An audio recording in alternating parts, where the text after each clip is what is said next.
There was once a people who lived beneath the shade of God's mercy, a people whom God protected from hunger, from fear, from enemies. In every hardship, they felt His help surrounding them, unseen yet undeniable. Then God tested them, but not with something heavy or impossible. It was a small test, quiet in appearance, but filled with patience. In their hearts, a thought whispered, "Yeah, we won't break God's command. We'll just bend it a little, turn it around for our benefit." And from that moment, the path of mercy slowly began to close. Measured one night, God's decision descended. There was no storm, no thunder split the sky. The earth did not shake. But when morning came, that entire people were no longer human. Those who had been closest to God the day before had become monkeys overnight. This is the story of the people of the Sabbath. And it is not merely history, it is a mirror for today. After Prophet Moses, a group from the children of Israel lived by the seashore in a place called Eilat, the Gulf of Aqaba. It was a land overflowing with blessings. Cool ocean winds, golden sunlight, and the gentle scent of waves filled the air. Every corner seemed wrapped in peace and abundance. They knew God, they knew His commands. Yet deep within their hearts lived an old habit, a habit of making promises, and then reshaping them to suit their comfort. What harm is there in breaking one promise, they would say. We'll ask for forgiveness later, obedience on the tongue, cleverness in action. Their elders would proudly claim, "We are God's chosen people. Why should restrictions apply to us?" But this was not a restriction. It was a test meant to reveal what truly lived inside their hearts. So God placed before them a single command. One day, just one day, on the Sabbath, leave your trade, leave your work, turn entirely toward my worship. The announcement spread through the city. One man said, "It's only one day, we can stop for God." Another laughed, "Let's see what happens when the sea fills with fish." Then the test revealed its true form. On the very day fishing was forbidden, the sea overflowed with fish. Fresh, large fish swam so close to the shore it felt as if they were calling out, "Catch us." This had never happened before. It was God's test. Night fell over the city, inside homes. Tension grew. Small arguments turned into daily fights. Hunger made hearts restless, audience. And in that silence, the devil struck, not with open rebellion, but with cleverness. This command blocks only one path, he whispered. Use intelligence. Twist the rule. Benefit without disobeying. People exchanged glances. A smile appeared on their faces, the kind of smile that slowly pulls a soul toward destruction. One man said, "Let's dig channels by the sea. The fish will fall in themselves." Another added, "We won't touch them on the Sabbath. We'll collect them the next day. God will be pleased, and so will we." They went to the shore, dug trenches, set traps, and congratulated themselves on their brilliance. The elders warned them, God sees everything. This is a test of intention. The youth laughed. We're smart. We didn't break the command. We just found a way around it. They forgot that no deception hides from God. Soon, they were walking through the streets carrying piles of fish. Pride sat on their faces. An elder shouted, "Stop! This is sin. Breaking God's command will destroy you." They replied mockingly. We're only using our intelligence. We didn't fish on the Sabbath." Some in the market whispered, "Look at them. They think they're deceiving God." But the truth was, God was watching. The city split into 3 groups.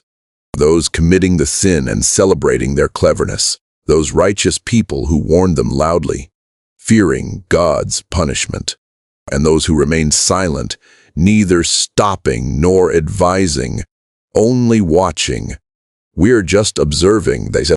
"Okay, guy, let's see whose side God's mercy is on." Then from behind the walls, people watched the sinners feast on fish, laughing, while others went hungry. Mon the righteous said, "We warned them again and again, but they persist." And the sinners replied, "Oh, this isn't disobedience. It's intelligence. God is pleased with us." Then came the night when repentance ended and destruction drew near. Then the streets fell silent. Only the sound of waves and wind filled the darkness. The sinners slept with full stomachs. Then, in the stillness, a voice passed through the air. "Be humiliated. Become monkeys." A shadow fell, faces twisted. Fingers stretched into claws, hair covered their bodies, breathing turned wild and frantic. Someone screamed, What's happening to us?" "We are no longer human," cries filled the night. But no one answered. Tanned. When morning came, the city stood frozen in silence. The righteous climbed the walls to look below. There were no people, only monkeys, wearing human clothes but animals within. The news spread like fire. God had turned the Sabbath breakers into monkeys. People stood there in disbelief. "Is this really my relative?" The monkeys gestured with their eyes. One clung to a familiar garment and wept. A man said, "Did we not warn you of God's punishment?" It is narrated that this punishment was so severe that they survived no more than 3 days, neither eating nor drinking, until they perished in agony. Their crime was not fishing. Their crime was manipulating God's law, and today we say interest is just profit. Bribery is just a gift. Lies are just marketing. Remember, God does not look at words. He looks at intention. And the question remains, do we not dress our disobedience in better language, just as they did? Do we not rename sin so it sounds acceptable, harmless, even intelligent? They said, "We did not break the command." We say, "This is how the world works." They trapped the fish before the forbidden day and claimed innocence. We set our traps in advance too, contracts, loopholes, fine print, then convince ourselves that because the form looks lawful, the soul of the act must be pure.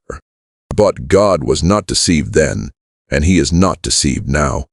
Manned among them were those who warned, who raised their voices until their throats grew tired. They were mocked, called extreme, told they were ruining everyone's ease.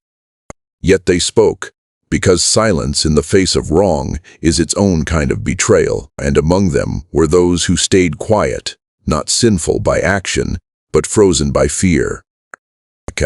They watched truth and falsehood wrestle in front of their eyes and chose comfort over courage.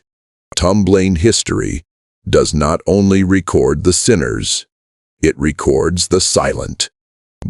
That city by the sea still exists, not on a map, but in every age. Its waves rise wherever faith is tested by convenience. Its Sabbath returns whenever obedience costs us profit, status, or ease. Every time a command of God stands in the way of desire, the same whisper returns. Be clever, bend it. Don't break it openly. And every time the test is not about the action, it is about the heart. Because God did not punish them for fish. He exposed them for what they had already become inside.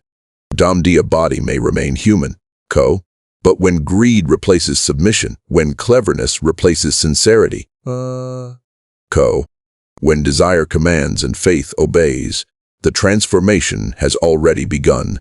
The question is no longer about a people who lived centuries ago by the sea. The question stands before us now, quietly, relentlessly. Audience. When God tests us with a small command, do we submit or do we search for a loophole? Because every story God preserves is meant to end with a warning, not entertainment. The people of the Sabbath were not destroyed. Suddenly, they were given time, they were reminded. They were warned. Again and again.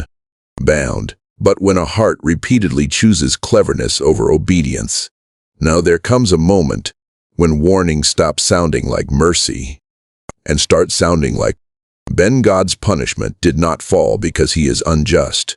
It fell because the truth had already become clear.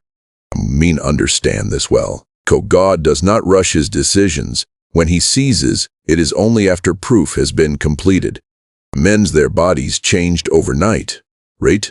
But their souls had already crossed the line long before. And this is why this story survives in Revelation, not to shock us, but to wake us. To Benja. Because nations are not destroyed by open rebellion alone. They fall when disobedience wears the mask of intelligence. When sin learns to speak the language of logic. And when faith is reduced to words without surrender. Today, no one turns into monkeys before our eyes, but hearts harden, consciences fall silent, truth becomes flexible. And that is a transformation just as dangerous. Benja. So before we point fingers at a nation of the past, we must look honestly at ourselves. When God commands, do we obey without conditions? Or do we obey only until it costs us something? This story does not ask for your applause. It asks for your reflection. Benja, if it stirred your heart, pause for a moment, examine your intentions. Return before return becomes impossible. Ponda, because God is most merciful, but his laws are never fooled. And the mirror he placed in history is still standing before us today.